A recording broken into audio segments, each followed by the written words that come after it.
be honest, because it's a black genre and people don't think it's that deep. People don't think that there is fashion acumen or musical genius or whatever. They always diminish our shit. All that being said, I'm for the niggas, I'm for the workers, and I'm for all black people around the world, period, point blank. Thank ya! What's up, family? Welcome back to another episode of Look at the Material podcast. I'm your host, BK, and as per y'all's request, today I'll be doing a follow-up video to my original Hip Hop is Red Pill video. I'll be giving my thoughts on like the general reception to the video, some pushback that I got, and also I want to offer you guys some online alternatives to the red pill slop that I mentioned in the original video. So, that being said, let's look at the material. First of all, I just want to say thank you. That video was my first video to hit over 100,000 views. I think right now it's sitting at 130,000 views. That is my most viewed video on my channel to date. As y'all know, I am a small creator, and so I did not expect for that to happen. I was actually able to become a YouTube partner and monetize the channel. Y'all are literally putting coins in my pocket, little bit of coin, but some coins nonetheless in my pocket. I thank you so much for that. Something else I wanted to mention in regards to the video, I almost deleted it. Like, I almost deleted that footage off my camera and didn't post it because I was like getting in my head. I was getting into my perfectionist bag, and I remember one of my fellow creator friends mentioned like, make the art first and then make it better later. Like, worry about monetization later. Worry about perfecting it later. Just put it out there. Like, you're doing this to put up shots, to get in reps. You're doing it for the love of the game, like creating for creating's sake. And so just put it out there. And I did, and I was rewarded for that. And so to any small creators out there too, like, even if it's a bad video, even if it didn't go directly to plan, it may turn out to be your most viewed video on your account. So there's that. In terms of like the comments, I really like engaging with you guys there. If you notice, sometimes like I'll actually reply in great detail because I do want this to be an interactive community. I interact with the comments on the polls. I put polls out there for you guys to tell me like what you want. So I definitely was looking at the comments and I saw a lot of people saying like, thank you for saying the thing. Like, I've been thinking this for a long time. And so like, I'm so glad you finally like said it. And that's another thing too. Put your shit out there because you never know like who it's gonna resonate with. There were so many people who were like, wow, I've been thinking this for a long time, or I've been noticing this shift and I haven't really seen many people talking about it. So thank you so much for bringing it up. Another thing that I really appreciated about the comment section was just the love that the commentary space gave me. As I mentioned before in a previous video, like Jeremy Hecht commented, the company man, Justin Hunt commented, Professor Sky, Open Mike Equal, like he didn't even just comment, like he reacted to my video. So like people that share the same views that I share, people who appreciate the genre that I appreciate, them coming in and saying, hey, this was a great video, really insightful, that is high praise to me. And I really appreciate, like, if any of you guys see this follow-up video, I just want to thank y'all for showing love because it's basically like investing stock in like an early company or like an early creator before I go to the moon, because baby, we going to the moon. So I just want to thank y'all so much for showing me love. And, you know, to be honest, like there's not many women in the commentary space that are like promoted or put on these big platforms and things like that. And so to get a nod from, you know, the guys in this space meant a lot to me, for sure. I also saw quite a few people say that they were sharing the video like outside of YouTube to people who they love, to people who share the same views as the video, to people who don't share the same views as the video. And I really, really appreciate that. Like, sharing the video outside of the platform is always going to be good for engagement, but also like if I can provide a little edutainment, a little education plus entertainment for people, so much so that you want people who you love to like view it, that means a lot to me. And I really appreciate all the comments like that. And I guess connected to that, you know, people sharing the video, I was surprised that people reacted to the video. I love the reaction community. I have so much love for the reaction community. I actually have a side reaction channel with my partner, Morgan. It's very small. We only have a couple of videos on there, but like, I just love the concept of reaction content. So when I saw at LATM, like I was getting tagged, I was like, wait, what is this? Like the fact that people actually sent my video to their favorite reactors and, you know, they're opening up the video like, a lot of y'all wanted me to react to this video. A lot of y'all been blowing up my DMs about this video. I'm like, oh my God, like that means a lot to me. that means a lot to me. And there were two people in particular that reacted to my video, Jalopy and Open Mike Eagle. And I really appreciate y'all taking the time out of y'all's day to react to me and to give your commentary. It was weird watching somebody watch me. I sometimes hate to hear my voice back, but I definitely was nosy and wanted to hear what y'all had to say. So I appreciate the praise, the critique, the amens, the laughs. I really appreciate that the reaction community, the little bit that did see my video, reacted and put it out there and tagged me and showed me love and followed me and all that. So I appreciate y'all a lot. And before I get into some of the critiques that I heard specifically from Open Mike Eagle's video, they were all made in love, by the way. And I really appreciate the engagement with it. But before I get into that, I wanted to just lay out my political views because the nature of the video was kind of politically charged. I mean, I have this whole rant about Elon and Trump and all that. And so people, I think, were confused about my political views. And so I just wanted to be very clear, I have a human first politic. The well-being of humanity, the well-being of society is going to be my first priority. I am not a Democrat. I'm damn sure not a Republican.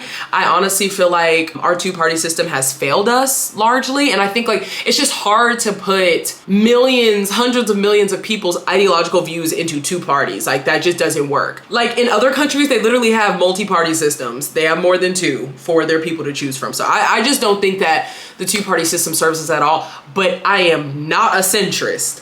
I'm not both sides are bad and so I'm in the center and I'm an independent and I'm principled. No.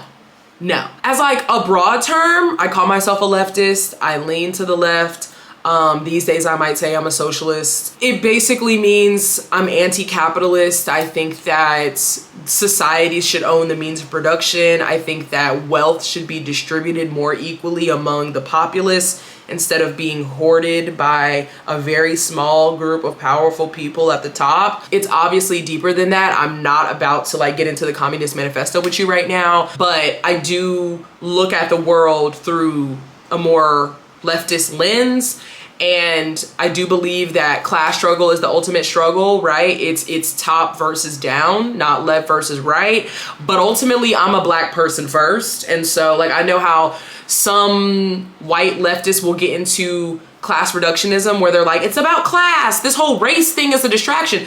Well, yes, race is a social construct, but it is a social construct with real world fucking consequences, okay?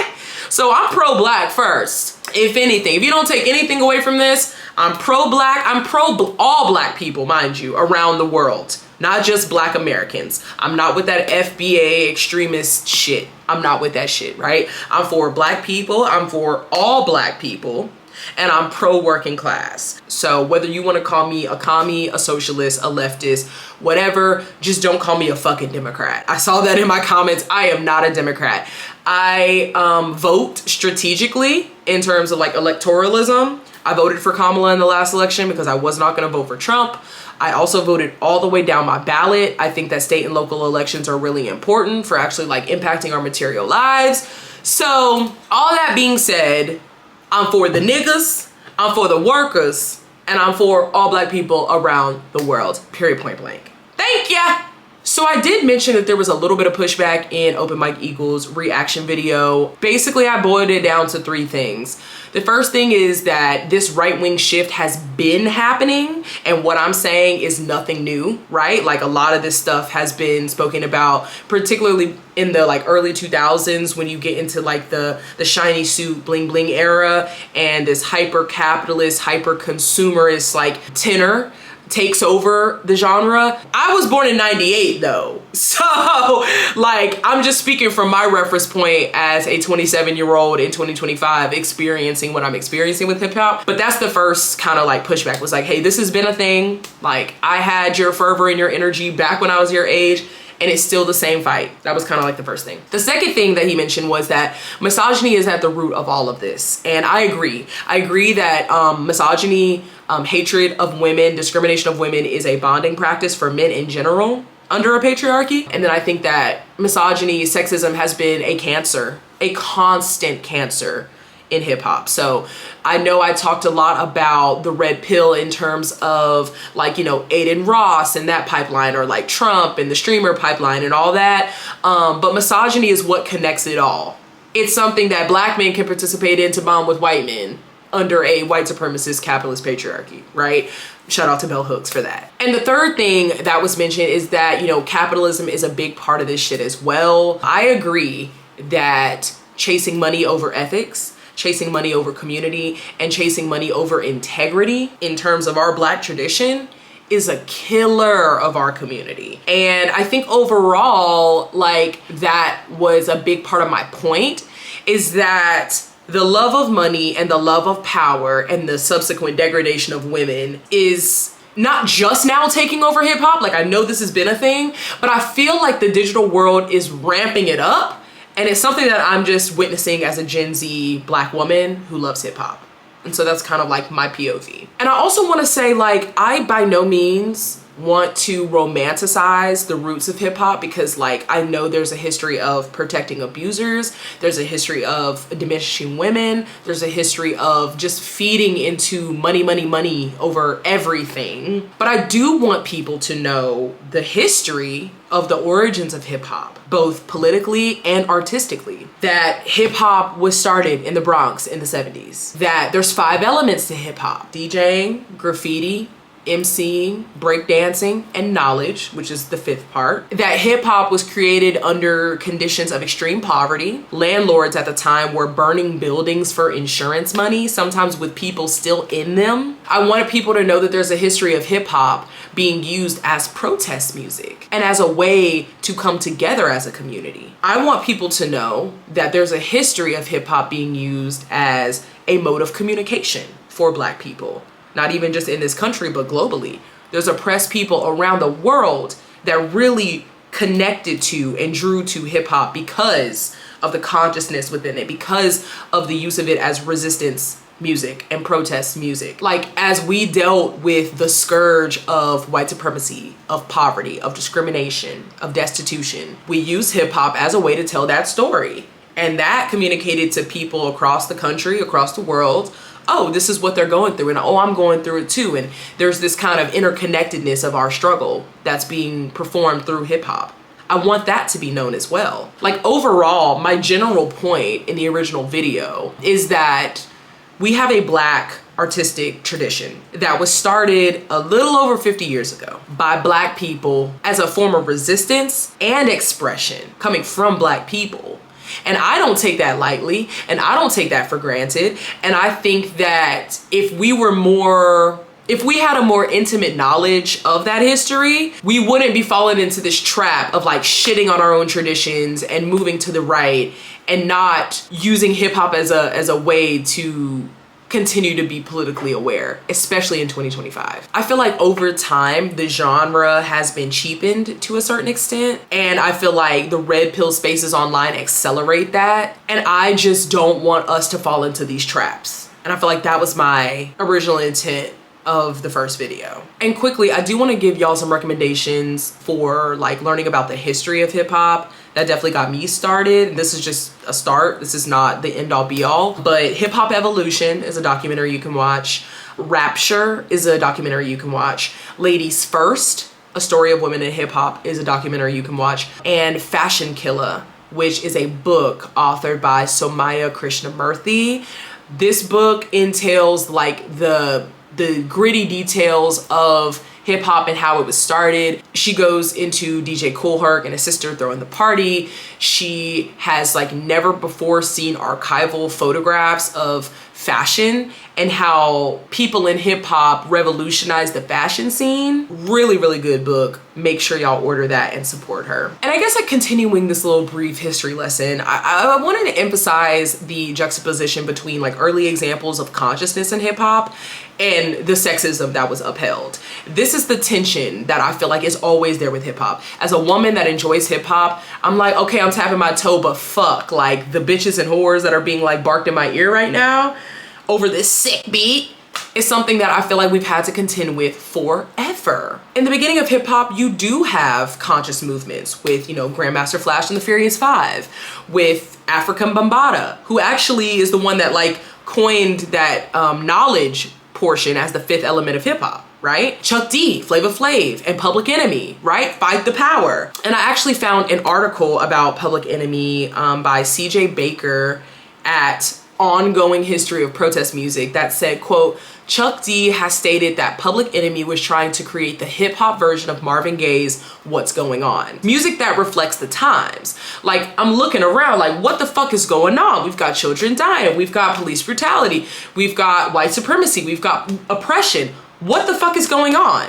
So there was a concerted effort in the beginning to make hip hop music and hip hop records that were politically charged. Not all of them, but when we say shit like it's not that deep and how the fuck could you cry to a hip hop song, I think we're missing the long history of, you know, the predecessors doing that very thing. And I have to say this because, again, I was born in 98. Most people in Gen Z know Flavor Flav from Flavor of Love, not for Fight the Power. And so I think like we gotta just continue to push back on that with the history of our own genre. On the other hand, there's this history of praising abusers, really talented abusers, where if they make a record that you fuck with, they can never be held to any type of account. Some famous examples, Dr. Dre and the abuse of D Barnes and Michelle. Dre is still praised to this day. You had NWA as a group who came out and threatened D Barnes post-abuse. I'll make sure to put that video in here somewhere. No comment from NWA's record label, but here's what NWA themselves had to say about the incident back in March. That's what she get. I hope she get it again. She got beat down. The host of that show did something that she knows she did and got beat down, and I hope it happened again. See you around, buddy boy. What was that, Ren? Huh? What did she do that would that? What did she do? What did she do that created the situation that made it that bad? Try to make us look stupid. Tried to play us. Is that national TV? Tried to play us. On national TV. Tried to play us in front of millions of people. Disgusting shit. You got Fabulous who abused his wife. He literally punched her teeth out. He's still praised. Nas mentally and physically abused Khalees. We still praise that nigga. Diddy's long history of abuse of men and women in the industry. His abuse of Cassie, his abuse of Kim Porter. And people drag Cassie through the mud. Like, oh, you lying on that man, blah, blah, blah, blah, blah. Just for the video to fucking come out. And he's only getting 4 years for what the fuck he did. And he has people outside of his court hearings pouring baby oil on themselves and supporting him. People don't give a fuck. You got Bow Wow sitting there talking about, I miss the parties. Fuck the victims, I miss the parties. And these are just some early examples. Obviously, there's a long history of modern rappers that have, you know, abuse cases and things like that. My point is, I'm not romanticizing the roots of hip hop. When I say, you know, in the original video, like, we got to get back to the roots, I'm talking about consciousness. I'm talking about political awareness. I'm talking about artistic integrity. I'm not romanticizing the protection of abusers, the sexism, the misogyny, the diminishing of Black women in hip hop during that time. I'm not diminishing that. Even African Bambaataa, right? It was rumored that he had a long history of child sexual abuse.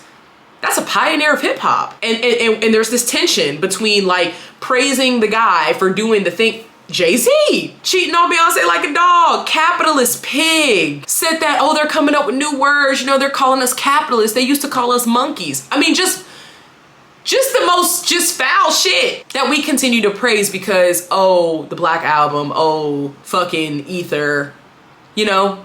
And all that being said, we also have to remember that there are examples of women in hip hop who used their voices back then to speak out. This is not just a new phenomenon with the young bitches, with the young hoes. Their foremothers laid that groundwork for them to be who they are today. And like a very famous example of this is UNITY by Queen Latifah, released in 1993. Literally speaks on the misogyny, discrimination, but also the unity between sexes, right? She says, who you calling a bitch, in the same song where she says, love a Black man from infinity to infinity. And that's also something that I want to clear up.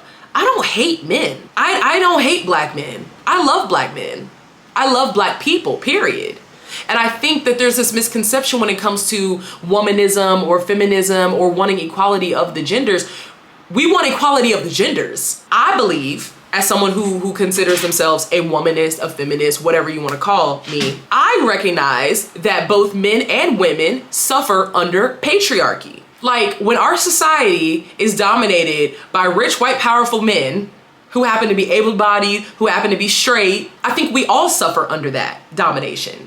Men are reduced to their bank account and their penis. The fragility is so intense that if they even think they thought they said something that could come across as gay, we're hitting the pause button like crazy. We don't believe men can be sexually abused under a patriarchy. We think if he didn't like it, he's gay. I hate that for black men. I hate that for men in general, but I hate that for black men. The patriarchy puts you in such a fucking box that if you step an inch out of it, it's like your whole shit's gonna fall apart. And then on the other hand, of course, I've spoken at length of black women's experience under a patriarchy. Being dominated, being abused, being killed, being harassed, whether that's real life or online.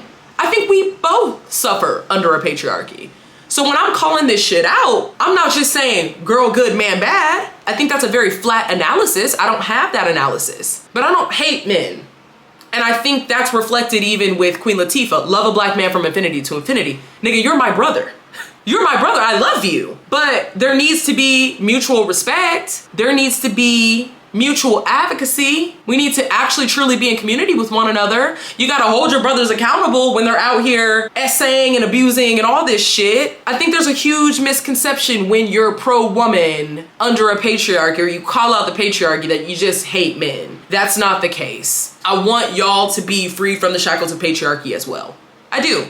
And there are ways that women perpetuate the patriarchy too. They'll also play into the that's not for boys, who gonna be the girls, it's a sassy apocalypse, this nigga zesty, using slur, all types of shit. I mean, Bell Hooks speaks about this in particular in The Will to Change and in Communion and other books where, like, we're not just victims of the patriarchy sometimes because we have the internalized misogyny, internalized self-hate. We'll project that onto the men around us too. So this is a fight for both of us. This is a fight for both of us. Another key female figure in hip hop that was diminished solely off of her race and gender is Roxanne Shante. She is one of hip hop's best and first battle rappers, period, point blank. She was a breakout star at the age of 10. And there's this iconic story where she was asked to fill in for the rap group UTFO.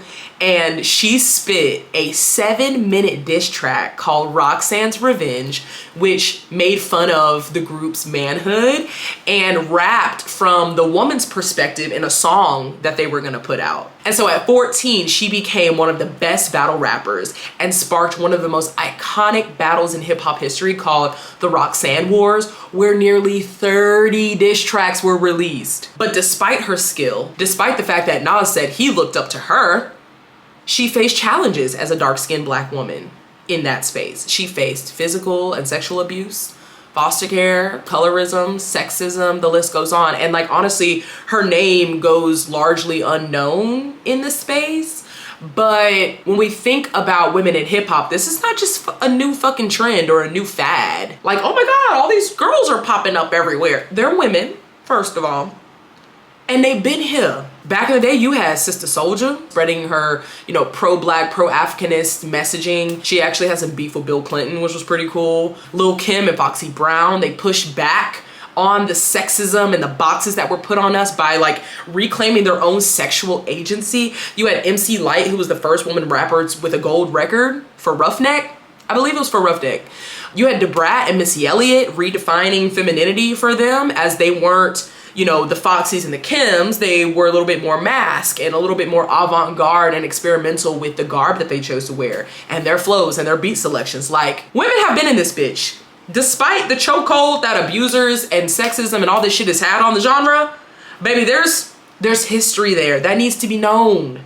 That's gotta be known and passed down. And I think just to wrap this kind of like history section up, I think the passion from my original video came from wanting the historical and political origins of hip hop to be preserved and known to the younger generations like my own. Like I said, I'm a 98 baby. Our point of reference for Flavor Flav is Flavor of Love.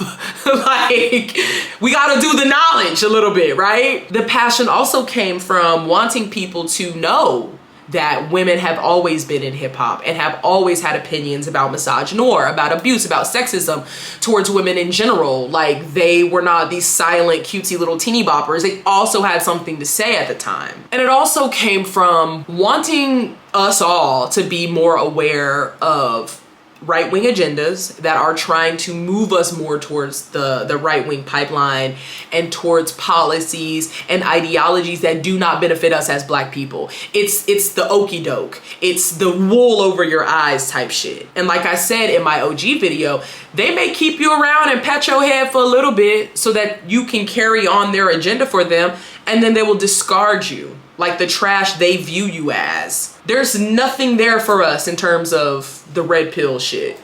There's nothing there for Black people. And you might feel like you're in the door because you're participating in a bonding practice of sexism and you feel like you feel like you're one of them. Or like a Diddy or a Jay-Z, you feel like you're a billionaire at this point. You feel like you've made enough money so you can now, court Jared Kushner and Ivanka Trump. You can now gentrify the hood that you said you were gonna buy back. So there's like a low level slip into this conservatism, and then there's this high level belief that somehow, some way we can be a healthy part of the right wing or Republican agenda.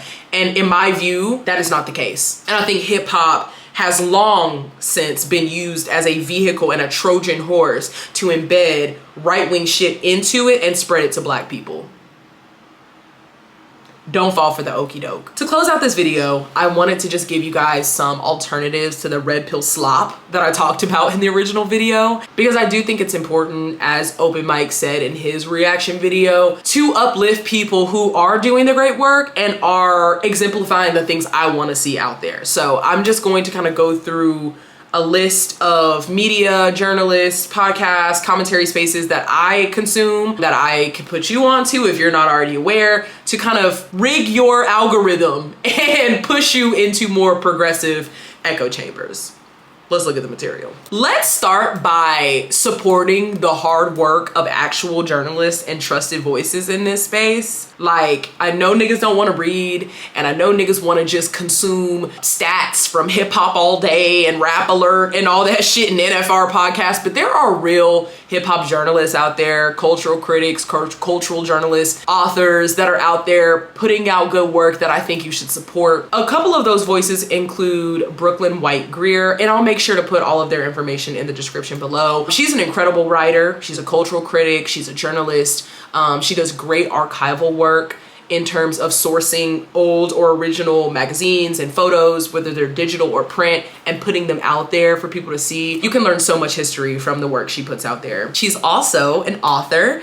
She'll be coming out with a book about the history of beef among women in hip hop, which is really cool because, we talk a lot about the Jay-Z and Nas, the LL Cool J, we talk about all the guys that faced off, and we hardly ever dig into the inner workings of the beef in terms of like the women, not the petty IG shit, but the booth shit. For real, for real. Love Brooklyn. The next journalist I want to mention is Andre Gee. He's a writer and contributor for Rolling Stone.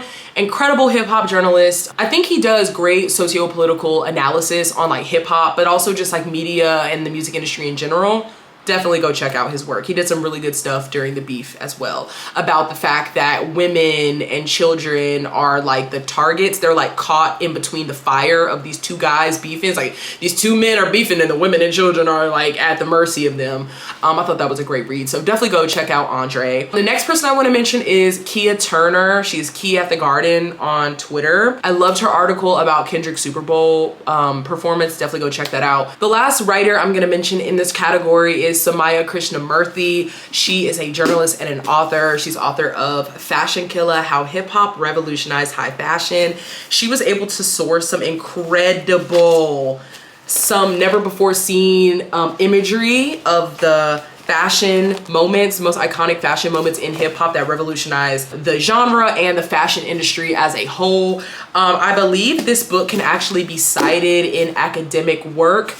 Something that she mentioned is that she found that there was not a lot of thorough academic, historical, anthropological work on hip hop and the movers and shakers of hip hop because it's such a young genre.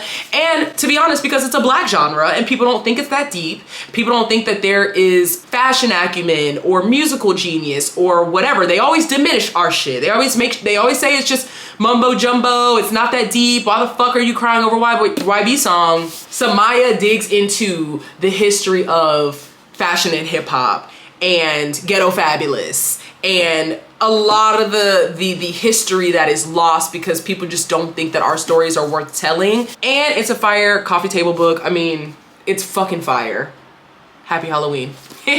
Okay, next I want to talk about some music / hip hop specific online creators. And keep in mind, none of these lists are exhaustive. If they were, we would be here all day. This is just a snapshot into this world, and also hopefully like a launching pad to exploring their work further and just leading you to other people in the space. The first person in this category is Mimi the blogger. I found her commentary during the Drake Kendrick beef. I love how she exposes me to like UK music and how in-depth she is with her analysis. And you know, I just try to broaden my horizons. Like, we could be in such a bubble in America. So it's just good to see that there's somebody out there doing good work, covering Black people in the UK and the hip hop scene, Grimes, just all types of shit. So I love her commentary for that. The next person is Elsie, not Elise. You can find her on Twitter and YouTube. I think that she gives really thoughtful and well-researched interviews and short form content like album reviews, hot takes on the industry. Loved her recent interview with Punch from TDE. And she's also the creator of For the Record, which is like a community on Twitter. Album reviews, vinyl collections, hot takes about the industry. It's a great space for music nerds. So definitely go check out For the Record. The next person on my list is Nosa. Similar to Elsie and Mimi the blogger, I think she has really insightful short form music commentary and long form music commentary. She's always giving me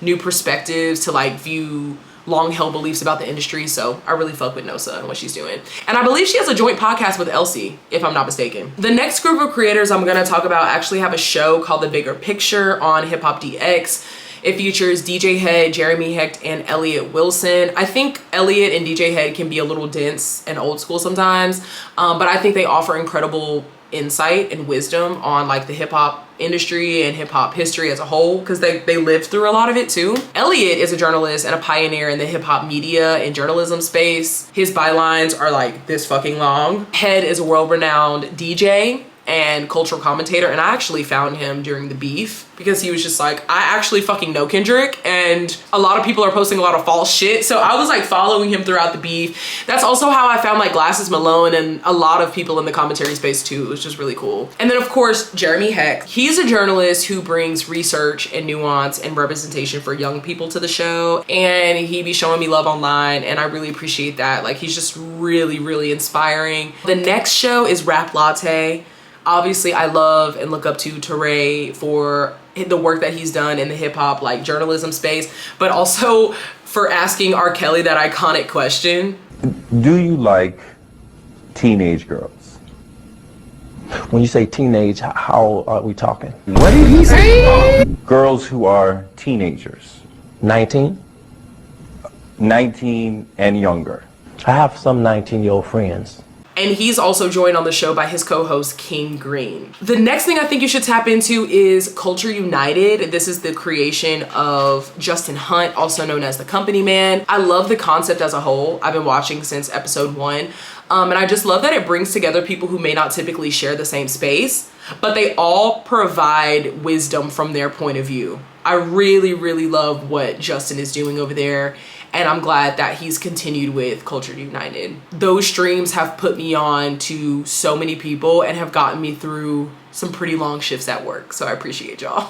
And actually, speaking of one of the guests that was on Culture United, Chilling with Monie, she is a commentary channel that I found during the beef. And actually, she was the only one to call out Professor Sky about that Confederate flag bullshit that he put, that, you know, he was like, this is Kanye merch. He's always been on the white supremacist tip. And Monie was like, why the fuck would you show a Confederate flag to a panel of Black people? What the fuck? Like, she also was the only one who called out Ray Vaughn for saying that shit of like, I don't think you shot her, to to Tory in his song Crash Out Heritage, which I fucked with Crash Out Heritage, but damn, Rayvon. So like, shout out to Monie, because like, she was literally the only one that was like, can we talk about like him basically saying Tory didn't shoot Megan? Like, what was the point of that? So shout out Monie, shout out Monie. To close out this section, I want to talk about the Rap Roundtable. This is what I would consider like a cloth podcast. Like, all these guys are like Super Saiyan unks, lived through a lot of like the hip hop history that we're talking about. If you can stomach them saying pause every 5 seconds, because you know, niggas always got dicks on the brain, like pause. Like, I'd be listening like, how was that even a pause? And you know, you could just imagine being, well, yeah, like if you had a dick and you know, you put his dick over there, then that would make it gay, you know? They're just like some old head New York niggas, but like, I fuck with it. I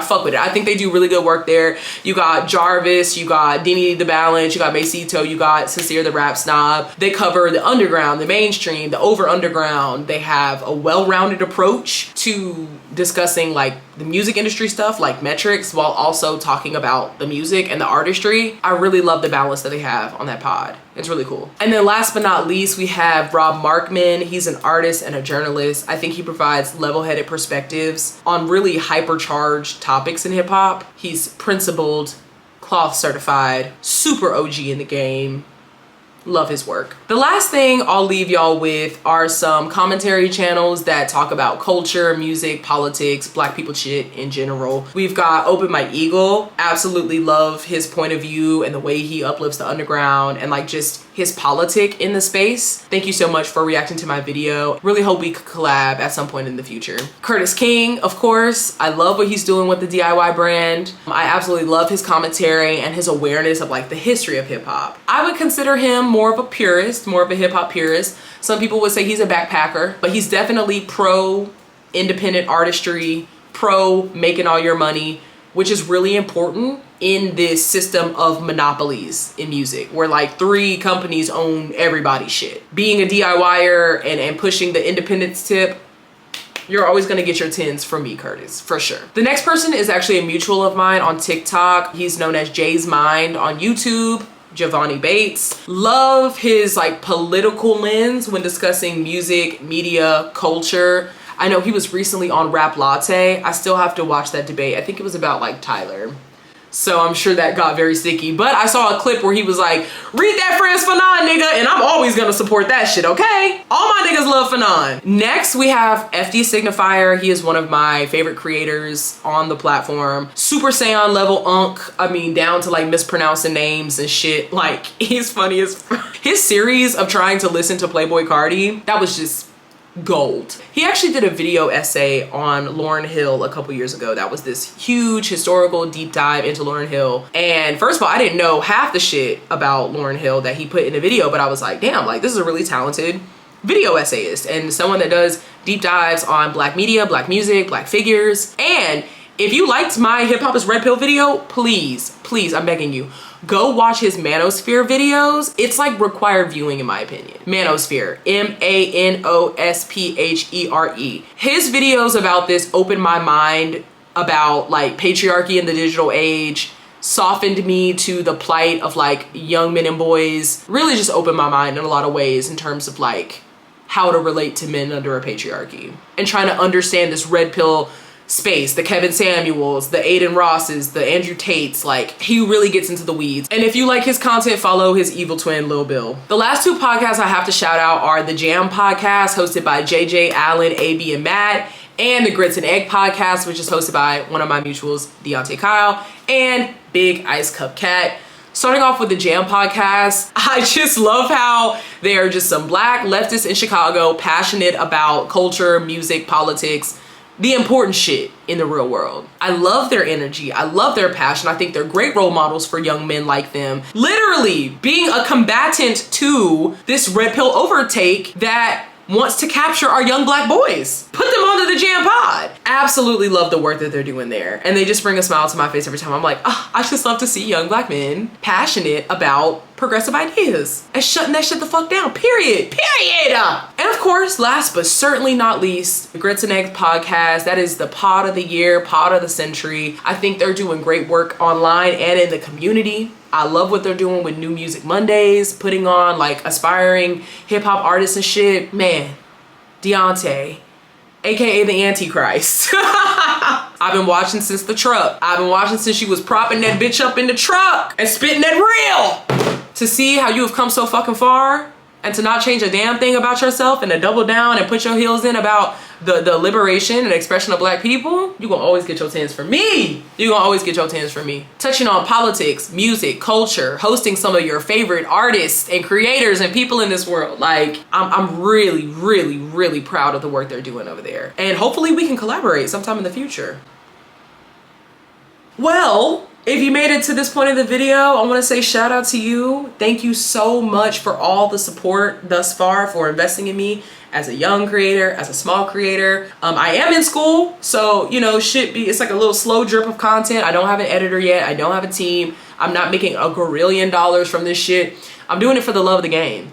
And so for y'all to really take to my videos and to really blow up the Hip Hop is Red Pill video, I just want to thank y'all so much for that. Make sure you like, hype, comment, and share. And I'll see you on the next video.